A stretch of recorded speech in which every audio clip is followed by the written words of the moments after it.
Hi, my name is Nikola Markovic, and today I'll be showing you how you can use the IoTConnect ModusToolbox SDK on Infineon Cypress PSoC 6 Wi-Fi Bluetooth Pioneer Kit. The SDK can be found at github.com/amnet-IoTConnect, and once you access that page, search for the ModusToolbox repository and open it. The repository contains the actual SDK, which is the IoTC ModusToolbox SDK directory, and samples, currently only a basic sample which focuses on connectivity rather than sensors. And it contains the README, which contains the instructions and the currently supported boards. Please visit this page and check it if it's updated since the time of when this video was recorded. As you can see here, we support, of course, the Wi-Fi Bluetooth Pioneer Kit, but there are a few other boards which I believe should work without modifications other than just modifying the target in the make files in the necessary places. You should first start by downloading and extracting the package from releases page. On the releases page, you want to download the IoTC ModusToolbox SDK 1.0.0 basic sample zip or whatever is the latest release at that point. Once you've downloaded and extracted the package, and I've already done that, in my C directory IoTConnect, it contains the directory of the package. As you can see, it only contains the basic sample. That's all you need to actually get started. Once you've done downloading, you should download and install ModusToolbox software. I will show you how to do this because on Windows the instructions may not be as clear as they normally should be, and because you need to run the actual package as an administrator. I already downloaded the package from the ModusToolbox software page. You can access it at the download section or download tab at this page and for your appropriate system. So I'll go over the instructions on how to do that on Windows. And I will be skipping the video and fast forwarding parts where it takes a long time sometimes to complete, so I don't waste your time. I already downloaded the actual installation, and I right click on it, and we need to do run as administrator. Open in a few seconds.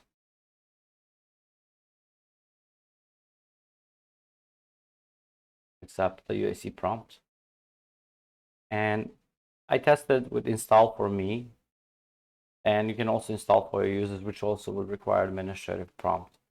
But install for me should make it clean so there are no residue files left over.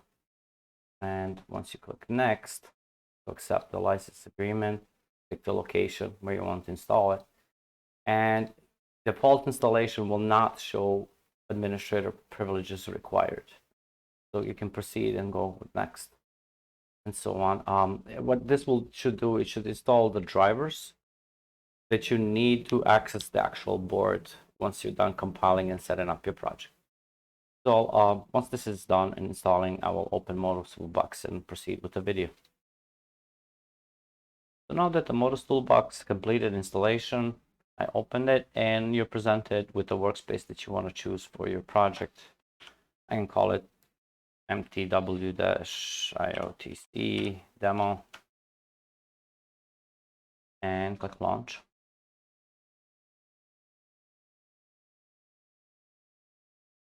Once the IDE opens, you accept the license agreement and click the new application from the quick access panel.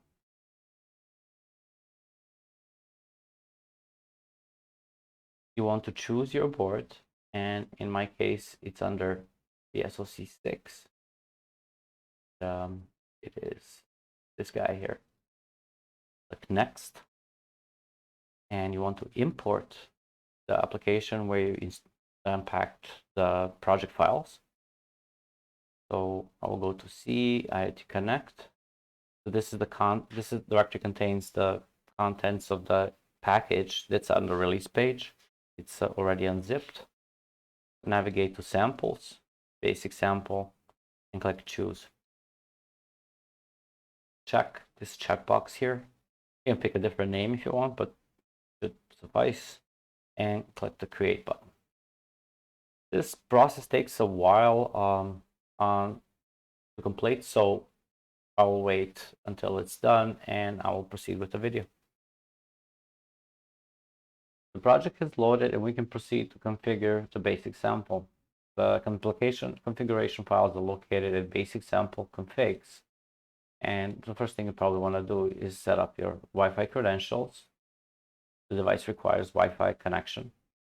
So you'll enter your Wi-Fi SSID and password here and choose your Wi-Fi security type.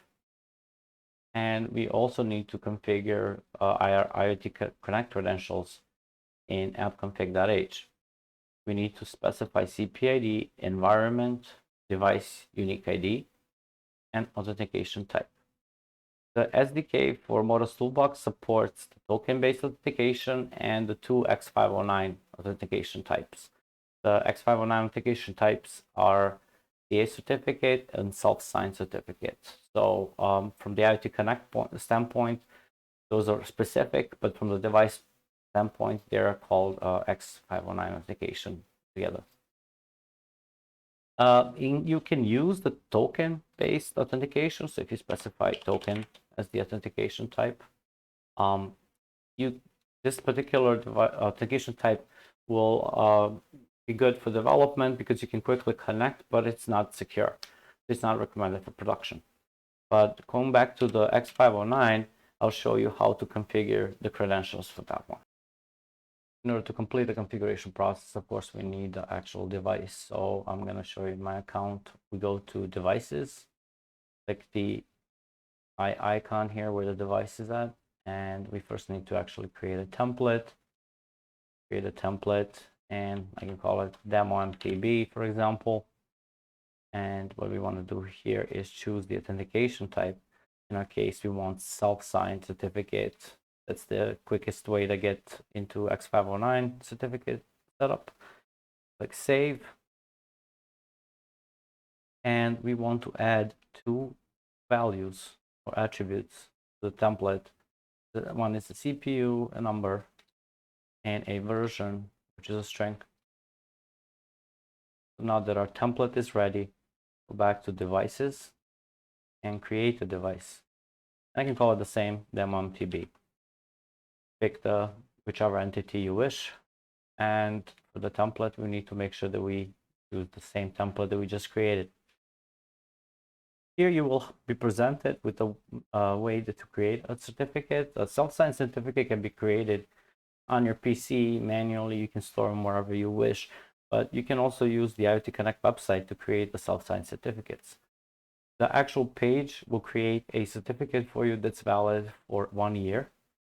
And once this process is complete, you can click the download button and download the actual certificate to your machine. Once this certificate is downloaded, don't forget to click the OK button and save your device. So I will save the device, and note this thumbprint. I'll make a mention about the thumbprint a little later. So now we got a new device called demo MTB, and it's in a release state, and we want to make sure that we also acquire the device. That's a necessary step. So now we downloaded the credentials, and we need to expand the zip file. It's going to be available to us once we download it. And we need to edit the files that are going to be in this newly created directory. I will drag and drop device.key, device certificate.pem, and into Eclipse. And again, this thumbprint.txt file will only have an actual thumbprint that you have for your own reference, so that if you create another device in the future with the same certificates that are stored on the device, for example, you can enter the same thumbprint in the create device menu to be able to use the same credentials.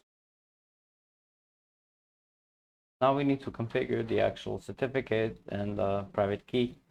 So we can copy the certificate in between the begin certificate and end certificate line. This should be the easiest way to do it. And go back to the app config file paste it in between these lines in place of the .n, and do the same thing with the device key section. In between the end and begin lines, paste it in place of the .n, \n, and we're going to use here Eclipse column mode to edit this text so that it actually a concatenated string defined. So I will hit Shift Alt A, and that will let me vertically select a section of this text in which I can type vertically. I can put double quotes here at the end of this text. I can put \n and continue with another backslash. And I'm going to be doing the same thing in this part here, because we need a new line and a backslash to continue the string. Similarly, we're going to do the same thing with the device key. We need double quotes again, and another \n, continue with a double quote and a backslash to continue the line.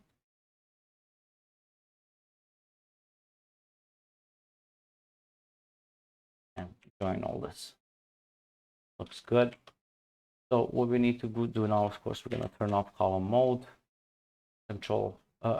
Shift Alt A, and we can continue to set up the device. So our device name that we created is demo MTB.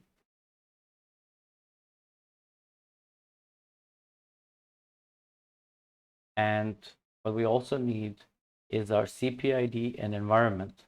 We will find those values from home by navigating to settings, Vault, copy the CPID, click to copy the icon here, and you can paste it in the strings area, and your environment is QA, and just type it QA here. And at this point, we should be able to connect the device and debug it. To debug the application, we need to make sure that we select basic sample on top. And in the quick panel on left side, we click on basic sample debug kit prog 3 mini prog. And while this is loading, I will quickly show you the source of the code that's sending telemetry. In a publish telemetry function, we see that we're sending app version, which is defined to be 1.0.0, and CPU fictional number 3.1.2 as a number, and a version is sent as a string. So the device should soon connect, and in a minute I'll show you the terminal setup for TerraTerm, and you can of course use your own favorite terminal program. Make sure that the baud rate is set to 11.5.200 baud rate. And the application has hit main, and we can resume at this point. It should start loading, connecting to Wi-Fi, and pretty soon it should start sending data to IoTConnect.